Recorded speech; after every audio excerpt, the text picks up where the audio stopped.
so excited tonight because I have finally decided what I want to do with my life. When I grow up, I want to be a cougar. Yes. It turns out I'm too young to start dating men half my age right now, but I'm totally ready to get there. I actually am. I'm on the younger side, you know, and I'm still kind of figuring out who I am, and I've done a lot of soul searching since high school, and if I had it all to do over again, I would have grown breasts a lot sooner. I mean, like, I didn't realize how big a part of my personality they were, you know? And it was especially hard because, I was really flat in high school, and I grew up in the South, so everybody else was breastfeeding, so it was just really hard.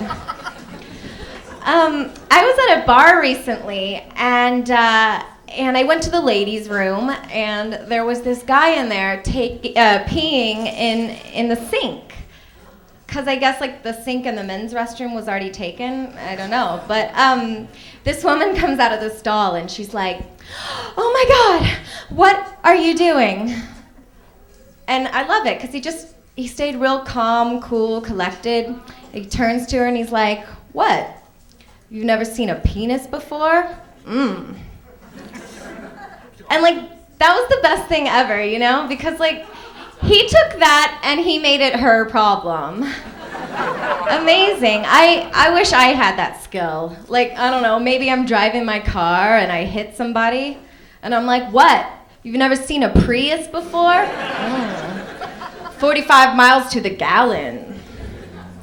I do drive a Prius, but I'm not like an environmentalist or anything, you know. And recently I did stop eating meat, dairy, and eggs. But it's not because I care about animals or like the wasted resources of farming them or whatever. It's just that I really wanted to watch what I was putting into my body, which it turns out now is nothing. I didn't really realize this, but basically being vegan is like having an eating disorder, only people commend you on it.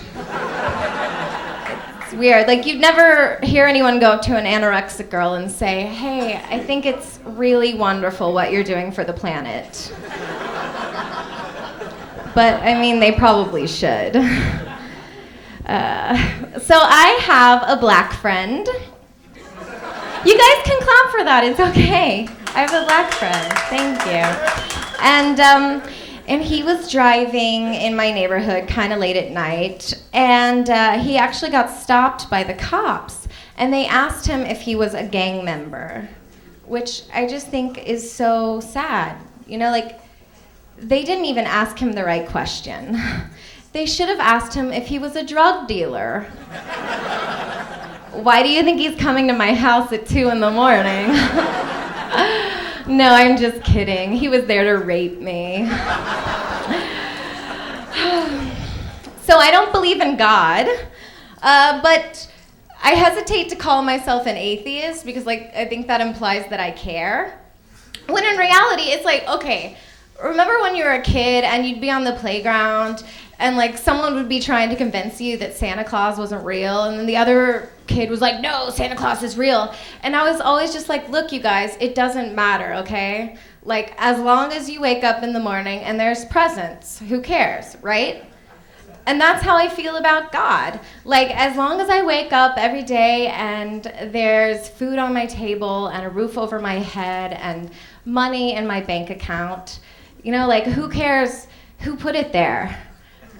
God or my parents, right? Doesn't matter to me.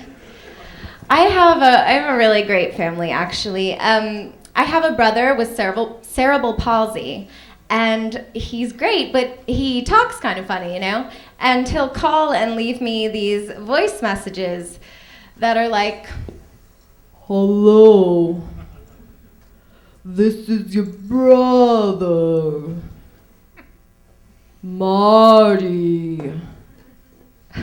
Which is just way longer than it needs to be, right? Like, by the time we've gotten to "this is your brother," I'm going, okay, I have 2. One who sounds retarded and one who doesn't. I wonder which one it is. I always just want to call him back and say, you had me at hello. So I was getting my coffee at Starbucks today, and they called out my name with my order. I had ordered a soy white mocha, but I got really freaked out because I thought they said Soylent mocha, and that stuff is people. It's made out of people. But I was thinking, I was like, even if Starbucks did make its drinks out of people, we'd all still go there, right? Like, it'd still be on every corner, completely convenient. And if anything, the lines would just be a little shorter. So I think that's awesome. You know what I really hate is when people say whatever doesn't kill you will only make you stronger. Because what about polio? Hello. Well, thank you guys so much. I'm Jessica Lovelace.